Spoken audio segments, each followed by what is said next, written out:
Welcome back to Coffee and Conversation. So for all you Audie fans, he is running around looking for mischief. Apparently things have gone back to normal for him around here, hence the looking for mischief part, but he may end up showing up. He's eating right now. I was trying to figure out what that sound was. That is the sound of a cat munching. So yes, he is eating right now. He's actually been a pretty good boy today. I went in to take a nap, and he was sleeping on top of the blankets, so I didn't want to disturb him. Yeah, you know you live in a cat-run household when you're going to bed, and it's like, oh, I'm not going to disturb the cat. So I laid down on top of the blankets, and because it was chilly, I just threw my bathrobe over my shoulders. And Audie figured out what I was doing and crawled under my bathrobe because he needed the snuggle. And it was entertaining for about 30 seconds. And the cat's head is under there. His butt and his tail are sticking out from the other side of the bathrobe. And eventually, I just scooped him under the bathrobe. And he stayed there with me for the entire duration of my nap, which was nice. But I do think he's starting to hit a point where all of this cuddle, now mind you, he loves the cuddle, but all of this cuddle is coming at a high price because he does not like being too warm. And I know the feeling, I don't either. It's one of the reasons he and I get on so well in bed at night, because neither one of us likes to be too warm. So around the middle of the night, he'll start screaming for me to turn a fan on, and I will, because, I want it too. So things are turning back to normal to some extent. I think at this point he forgives me for having left him. So we'll see. And like I say, maybe he'll show up. All right, we are going to take a break for the intro. And then I want to talk to you about an idea I have.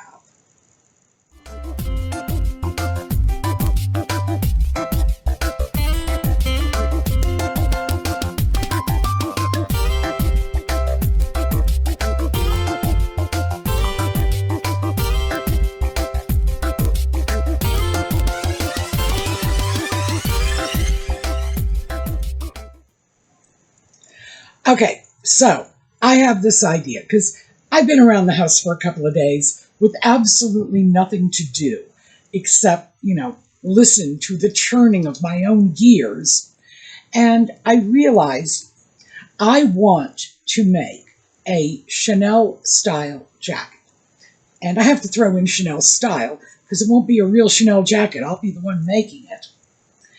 And the first time I made a Chanel-style jacket, I was 12 years old. It was my first major sewing project. So 12 years old, that was 58 years ago. Here's my boy. So among other things, that serves to remind us of exactly how long these jackets have been around, but we'll get into that in a moment. It was a remarkably simple project because the Chanel jacket has a very boxy style. There are not a lot of parts to it, and you can scale it down even, more simply than the actual Chanel jacket itself. A Chanel knockoff can be done with fewer parts, etc.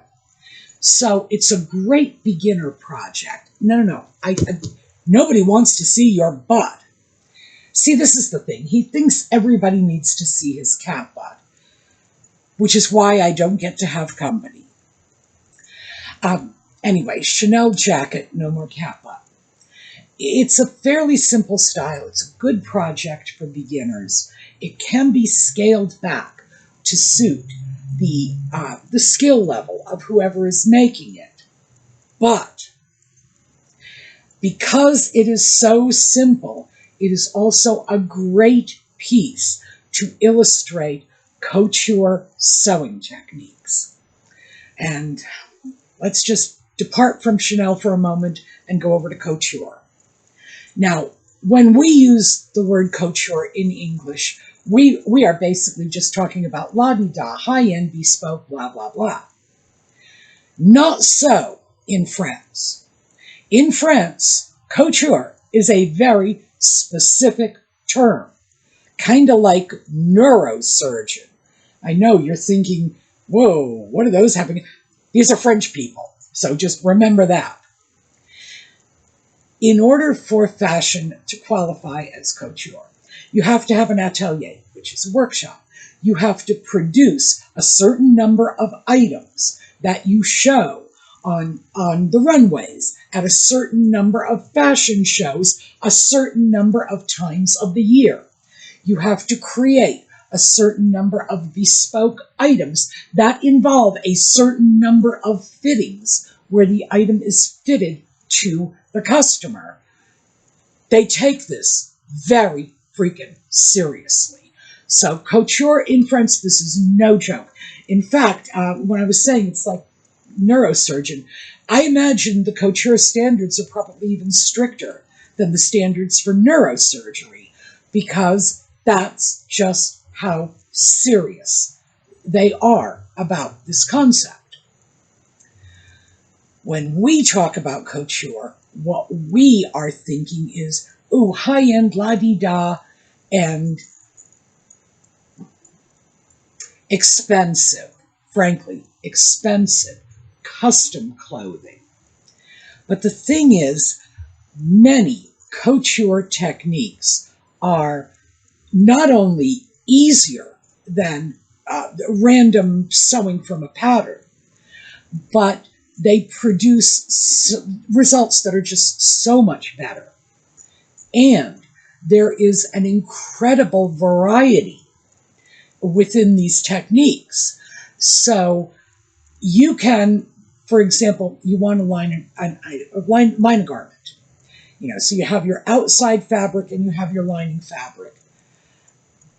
I can, off the top of my head, think of at least 4 ways, completely different ways, you can accomplish that.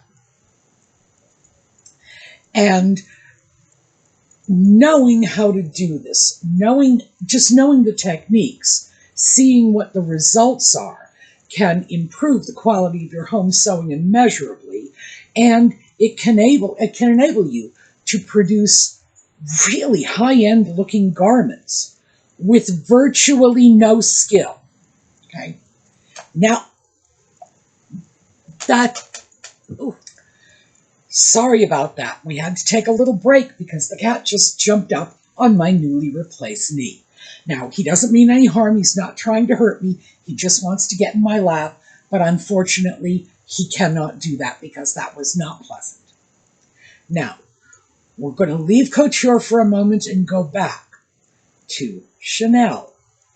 That Chanel jacket that I made, which was a very simple one, I was 12, meaning that even a beginner sewer can produce a simple item and replicate couture techniques. And, I'm not going to say anybody would have mistaken my 12-year-old work for something that came out of the Chanel atelier, but you can definitely produce good quality items with minimal skill. It's just a question of knowing what you are doing and understanding how to get there. So I thought, wouldn't this be a great video? I can actually just show you how to make a Chanel jacket in a day. And I'm serious about that, in a day, single day. If you wanted to add a skirt to it, I would say 2 days. A Chanel suit, 2 days. So I started thinking about this, rolling it around in my head, because like I say, I got nothing but time on my hands. I'm not going anywhere in a hurry. And as you can see, I have a very demanding little cat to deal with. But then I thought, okay, I have the component parts for a Chanel jacket. And do I really want this jacket? When I got the parts, when I got the fabric and the trim and so on, I did. But things have changed in, gosh, maybe the last year or so. And I've come to realize that I might, in fact, not really want to put, out here, let me just show you the fabric. Here you go. As you can see, this would be a black and white jacket. Now, I've been showing you Chanel suits and jackets periodically through the video. I'm going to keep doing that so that we're all clear about what we're talking about. In the case of the fabric I have, it is a boucle, a nubby kind of tweedy wool fabric, and it's got some interesting trim. Chanel often worked with very sparky little trims. My thought was, yeah, I would like to get something like this, but things have changed. And now I'm thinking, no, not really. I mean, I want to make it. I intend to make it. But do I want to keep it and wear it myself? My tastes are changing. I am moving away from the things that I had in my wardrobe because you kind of have to have them, over to, no, I'm only going to have what I really want. And that kind of leaves out a black and white jacket because, in fact, my wardrobe is very, very light on black and white. Very light on black and white. And I like it that way. This, by the way, is off-white. And this is about as close as I come to having white in my wardrobe. We've mentioned this before. I get muck all over my sweater sleeves, sweatshirt sleeves, you name it. It's the cuffs. And yeah, white does not make sense for me because I'm basically very sloppy with my sleeves. So do I really want to get a black and white jacket? Is it going to do anything in my wardrobe? Black jacket, one pair of black slacks. Yeah, I mean, I have something that would go with it. But really, is that going to give me the biggest bang for my buck? And the answer is no, not even close. But I want to make the jacket. So here's what I threw out to Colleen. Now, you all know Colleen because she runs our suemeangels Facebook group.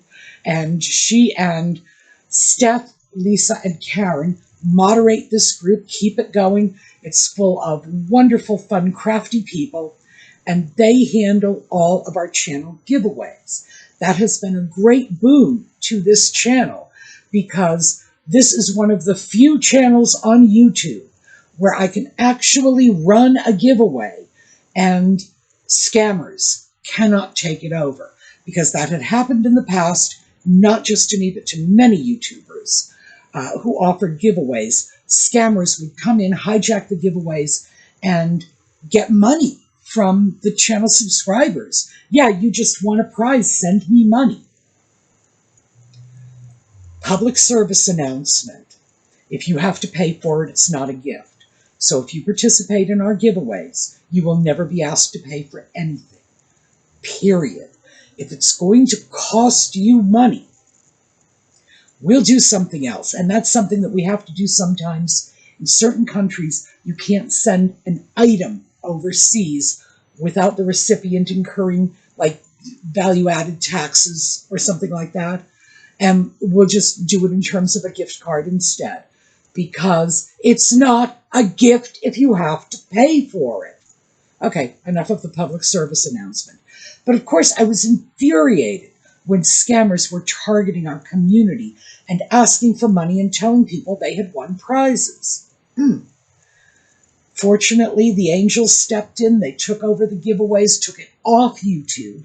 So it starts here on YouTube, but you have to finish it up over on the Facebook group, which provides additional layers of security and additional layers of of guarantees for you. In other words, if we say we're doing a giveaway, well, we're doing a giveaway because if we're not, that means I had to rope 4 very nice ladies into helping me commit a fraud, and you got to know that's not happening. So they have been wonderful. Colleen thinks this could work. So, how would this work? I will throw out the general idea of what it is I'm making, and I've been doing that. These are the Chanel jackets that are inspiring what I wish to do. And it's very similar to what I will end up making. I will throw out the available sizes. And that's the only part that we're going to have a bit of tricky in. I will try as hard as I can to cover as many available sizes as possible so that no one is left out. Now, you guys watch me on YouTube. You got to know I am not discriminating against plus-size women. That would be rich, right? But I may have to put some limits on the upper end simply because I've already purchased the fabric. So whatever I can make within the confines of that fabric, because the fabric is a beautiful wool boucle, I cannot get any more. And we have to deal with that. Other than that, I'm going to make it as broad as possible. But if I'm going to put my work into it, and I am going to use this to teach couture finishing techniques, then it needs to fit. It's got to be nice. It has to be something nobody is ashamed to wear out in public, which means I am going to need measurements so that it can be properly sized. So what will happen is the giveaway will take place before I even cut the first pattern piece. That will give us an opportunity to find our winner, and the ladies will do that. They have their own methods for doing this. They make games and contests out of it, and they have a really good time with it. They will choose a winner, and then I will get the measurements from that winner, and then I will start working on the piece. So it's a little unusual.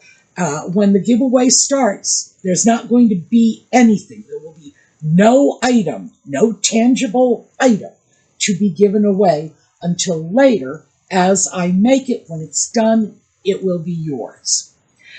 So, like I say, I will need measurements. I will be looking for measurements.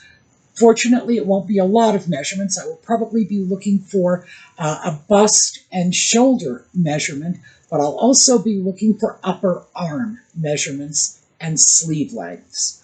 It's going to be pretty simple, and it's going to be measurements that you can take yourself. You won't have to bring in, all your friends and have a measure my body party. Nothing like that. I think this could be a lot of fun. Obviously it's going to be fun for me because I get to do the project. But I think we can have a good time looking in particular at some of my favorite techniques. And these are not just couture techniques. Most of them are, not all of them. They are techniques I've learned over my lifetime. I'm going to show you how to set in sleeves the way I was taught to do it by my friend Rosalinda's father, who ran a dress factory back in the 1950s, and he had a technique for putting in sleeves that he could teach to his workforce of, I have to say, largely illiterate immigrant women who had never sat in front of a sewing machine before. This is a no-fail sleeve insertion technique. I'm so anxious to show you that. I want to show you how I line garments. I want to show you how I finish edges and get them to look perfect every single time.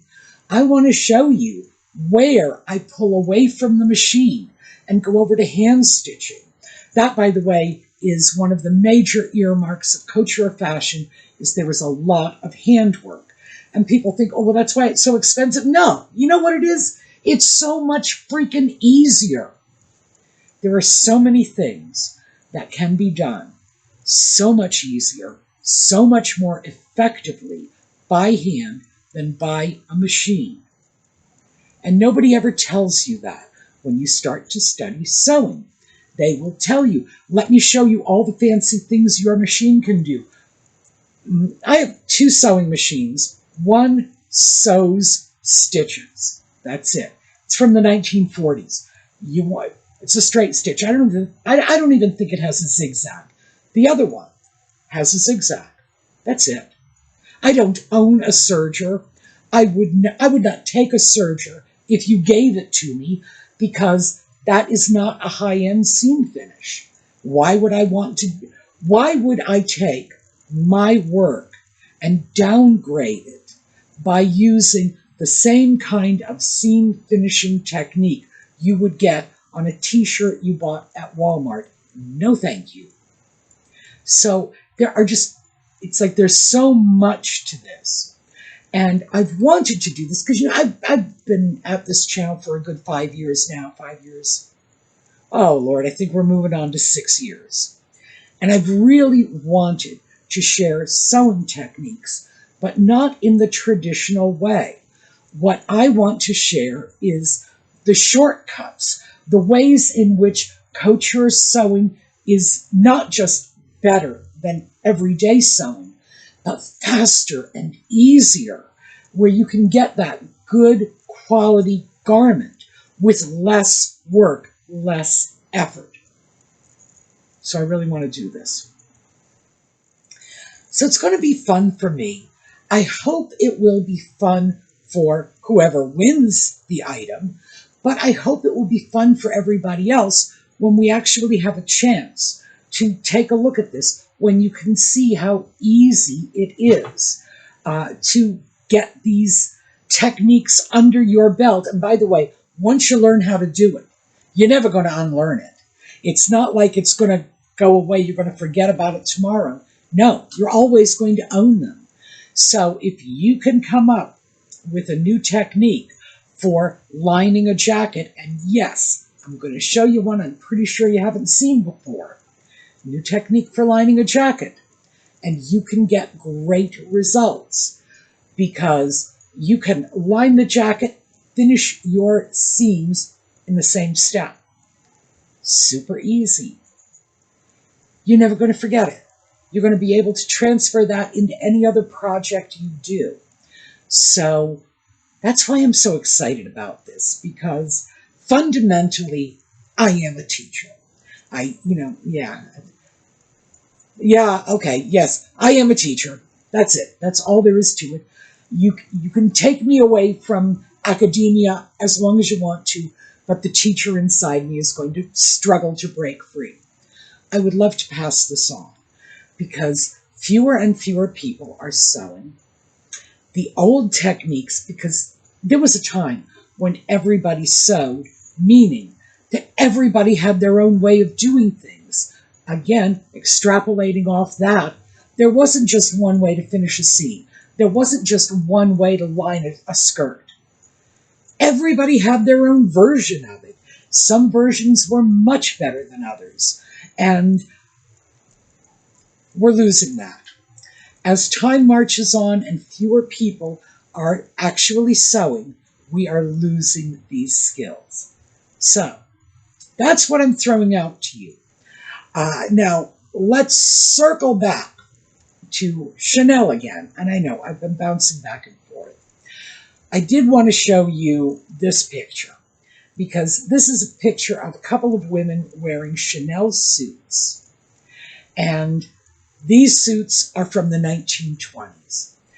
The Chanel tweed suit has been with us for over 100 years. There are very few articles of women's clothing that have been available and in style, reasonably speaking, for anywhere near this long. This suit is from the early 1960s. So we're talking about a 60-year-old suit. I would wear that today.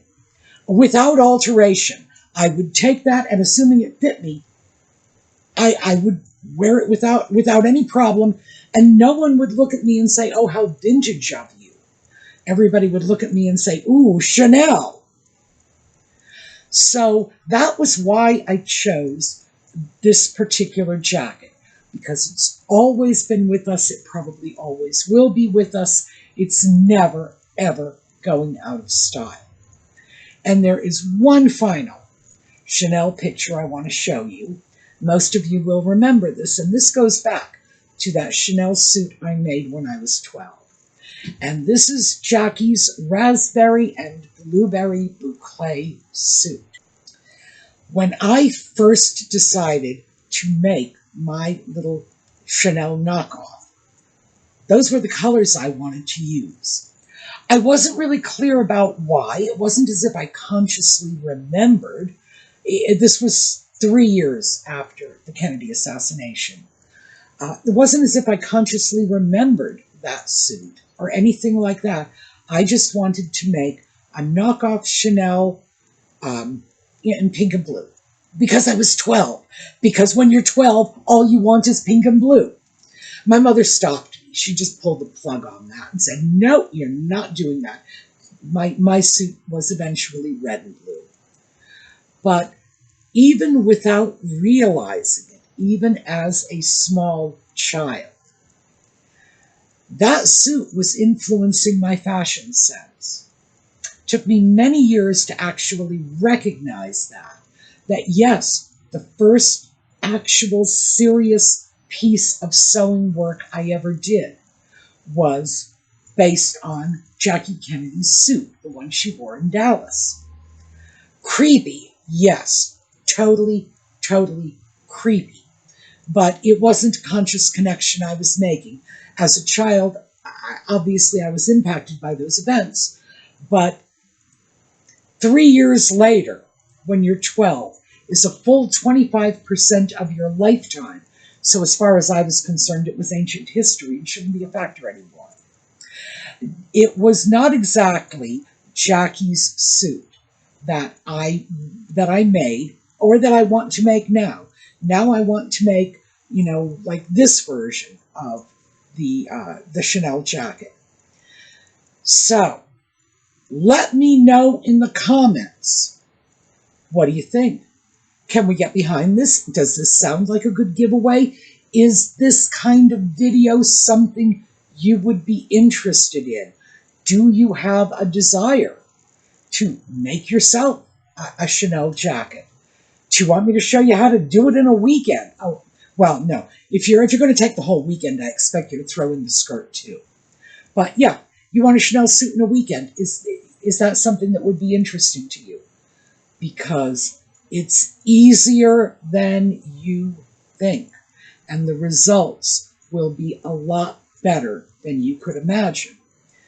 But, and here's the caveat in there, it's not all going to be machine sewing, because many of the techniques, as I say, are based on couture. Couture is largely handwork. So, you want to pick up a little bit of sewing knowledge? You want to pick up a little bit of hand sewing knowledge? I'm game if you are. Let me know in the comments.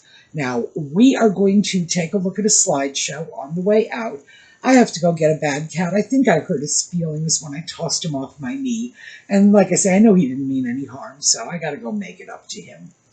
So, for those of you who are with us for Just Chatting, it will be 8 o'clock this evening. That's New York City time. And remember, time changes are taking place. So always check. Just Google the time in New York City, 8 p.m. That'll just set you up just fine. All right, we are going to take a look at a slideshow on the way out. And in the meanwhile, have a terrific day.